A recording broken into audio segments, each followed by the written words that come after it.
Good day again mga kapilo. This day, we will continue our discussion about concepts and terms. So, ito na yung part 2 nung hindi natin natapos na lecture kanina dahil humahaba na yung video natin. So, we will now be continuing it by discussing the kinds of terms according to extension. At meron tayong tatlong types. Ito yung singular term, particular term, and universal term. So class, I am cautioning you as early as now, you must familiarize yourselves with this topic kasi napaka-importante at napaka-crucial nito in order for you to understand the succeeding topics. Kasi the singularity of the proposition, the particularity of the proposition, or the universality of the proposition greatly depends on the singularity of the subject, particularity of the subject, and the universality of the subject. Kaya ngayon, aaralin na natin itong singular term, particular term, and universal term para i-prepare na kayo para sa isang mas madugong battle. So, let me just go to our module. Ayan. So, kinds of terms according to extension. So, there are actually three kinds, sabi ko kanina, yung singular terms, particular terms, and then universal term. So, punta muna tayo dito sa singular term. Pag sinabi natin singular term, ano ba ito? So, pag sabi mong singular term, okay, it applies, okay,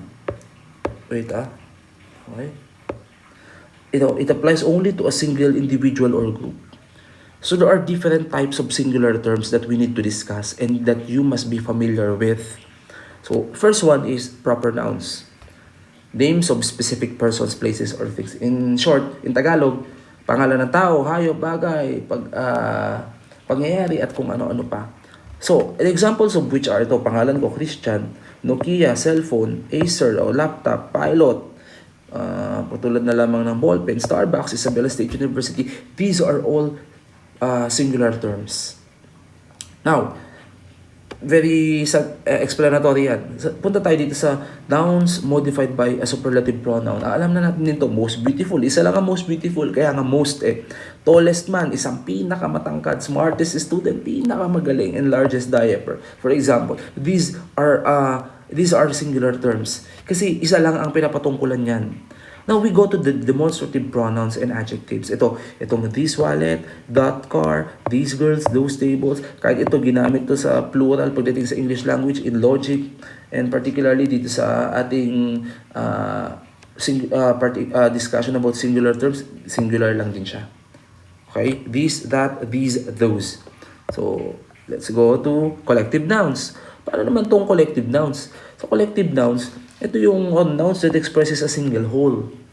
Okay? A basketball team, kahit ang isang basketball team ay kino-comprise ng maraming players, may coaches, may statisticians, may sports scientists, and many others, a basketball team is just singular. A bucket of beer, o anim ang beer dyan, pero isa lang siya. A pack of wolves, maraming members ng wolves, pero mag-isa pa rin siya. Okay? So yan ang collective nouns. How about this one? Letter E, noun preceded by the article the. So, let me just leave this muna kasi makikita din natin yung noun preceded by the article the pag na-discuss natin yung universal terms. So, you should be very cautious pagdating dito pag nakakita kayo ng article the sa subject natin. Okay, punta muna tayo sa personal pronouns. O yan, I, you, it, she, he, we, they, and others. So, yan, personal pronouns, they are singular terms. Okay, so punta din tayo dito sa particular terms. Ano naman tong particular terms? These are terms that stand to apart to a given group or it applies for an indefinite individual. So, noun modified by an indefinite pronoun, yung una natin. For example, yan, some women, several dancers, few students, most couples. So, pag ganyan, particular siya. Hindi natin alam kung ilan yung bilang in particular, pero hindi siya isa, hindi rin siya lahat. So, some nga lang, several, few, and most. So, ito din. Noun preceded by the article a and an or and an. So, yan, an apple, a yellow bird. Pero, iwanan din muna natin yan kasi makikita din natin yan mamaya sa universal term para makita natin yung difference. Okay, so let me just leave that para makita natin. Punta na tayo sa letter C. Sa letter C naman, ito, noun used by the use of numbers. So, 21 guns, 7 dwarfs, 1,000 soldiers. These are all particular. Hindi siya isa, hindi rin naman siya lahat.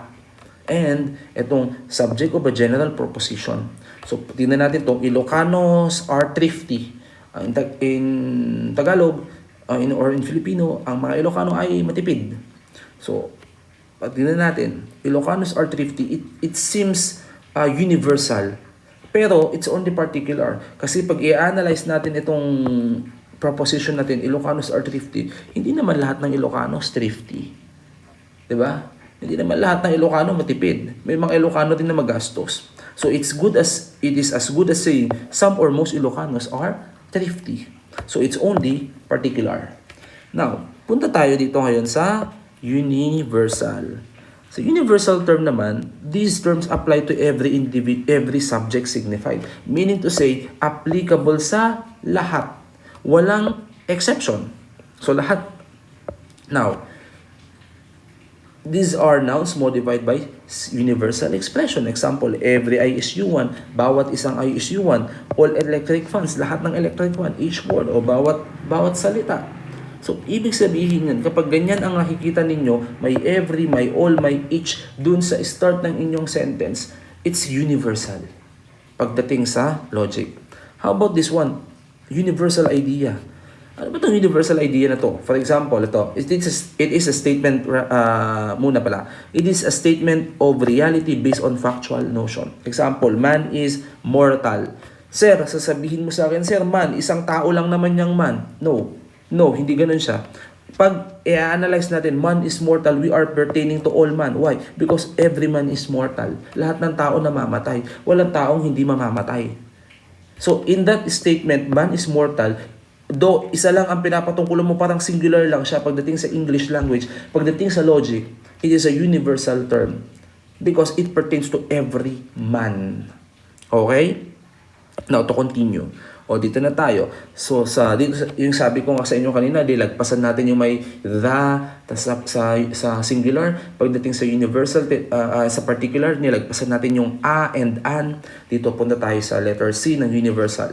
Itong nouns preceded by the articles the, a, or and, if they convey a universal idea. Now, for example, a Komodo dragon is a reptile. Pag sinabi mo kasing a Komodo dragon is a reptile, lahat ng Komodo dragon kasi reptile. Wala namang Komodo dragon na hindi reptile. Okay. So, tingnan natin yung ito universal siya. Paano siya magkakaroon ng particular na a or an? For example, an apple is red. Kung sinabi natin an apple is red, okay, yung an apple dyan, we are not pertaining only to one apple. We are not also pertaining to all apples kasi hindi naman lahat ng apple ay red. May mga apple din naman na green. So in this case, it is only particular.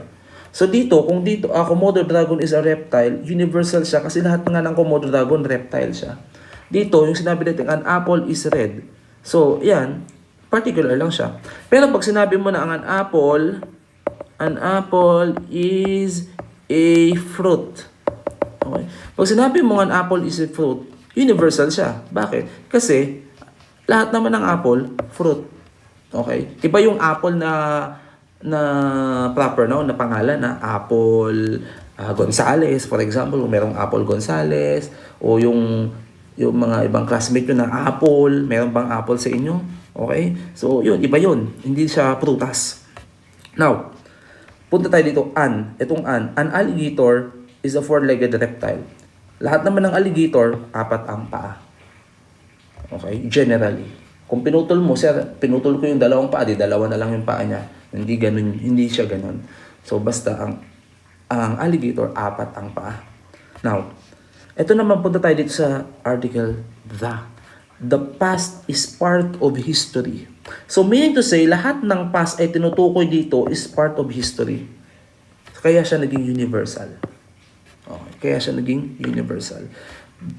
Bibigyan ako sa inyo ng example na kung saan itong the gumamit ng singular. Kasi kanina yung sa singular, di ba? May the The black swan, the black swan is in the pond. Okay? The black swan is in the pond. Pag sinabi mo the black swan is in the pond, maaaring may tinutukoy ka lamang na isang particular black swan. Okay? Black swan. Isa lang yung tinutukoy mo, the black swan is in the pond. Kasi kapag sinabi mong the black swans are in the pond, so madami yun. So magiging particular siya. Pero ito kasi, kuan lang siya, singular lang siya. Kasi isang particular black swan lang yung sinasabi mo na nasa pond. So in this case, singular yung ginamit ng the, dito universal yung paggamit ng the. So it depends on how you analyze a certain certain proposition. Guys, for class, you should always remember that you need to go back with your English language kasi there is no other language that we will be using in logic except English.